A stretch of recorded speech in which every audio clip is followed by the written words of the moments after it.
किसी गांव में एक छोटी सी गौशाला थी। वहां कई प्रकार की गायें रहती थीं। गौशाला के निर्देशक ने गायों की देखभाल का बड़ा ध्यान रखा करते थे। एक दिन गायों में एक बहुत ही अलग गाय का आगमन हुआ। वह गाय अनूठी थी। उसकी आंखों में अनोखापन था। उसकी कमर में चोट लगी हुई थी, इसलिए वह ठीक से चल नहीं सकती थी। उसका नाम गोरी था। वह अकेली रह गई थी क्योंकि उसकी विशेषता को लेकर अन्य गायें उससे दूरी बनाए रखती थीं। गौशाला के सभी लोग गोरी गाय के साथ अच्छा व्यवहार नहीं करते थे। उन्हें लगता था कि वह नुकसान पहुंचा रही है। परंतु एक दिन गायों की देखभाल करते समय एक बच्चे ने गोरी को देखा। बच्चा बड़ी खुशी से गोरी के पास गया और उसकी मदद करने का फैसला किया। वो उसे खाना खिलाने लगा, उसकी देखभाल करने लगा।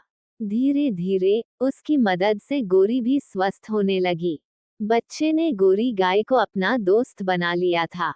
वह रोज गौशाला जाता और गोरी की देखभाल करता। उसने उसे कभी भी अकेला नहीं छोड़ा। धीरे धीरे गौशाला के अन्य लोग भी बच्चे की नेक नीयत देखकर प्रेरित हुए और गोरी गाय की मदद करने लगे। उन्होंने समझा कि हर जीव को सहायता की जरूरत होती है, चाहे वह कितना भी अलग हो।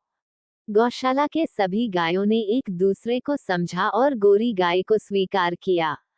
उन्होंने समझा कि हर जीव की मदद करना और सहानुभूति दिखाना बहुत महत्वपूर्ण है। इस कहानी से हमें ये सीखने को मिलता है कि हर जीव को समझना और उसकी सहायता करना बहुत महत्वपूर्ण होता है। हमें दूसरों के मत को समझना चाहिए और उनकी मदद करनी चाहिए। गोरी की यह कहानी हमें एक साथित्व और सहानुभूति का संदेश देती है। अंत में गोरी ने सभी को ये सिखाया कि जीवन में सहानुभूति सबसे बड़ा धर्म है और हर किसी को सम्मान देना चाहिए।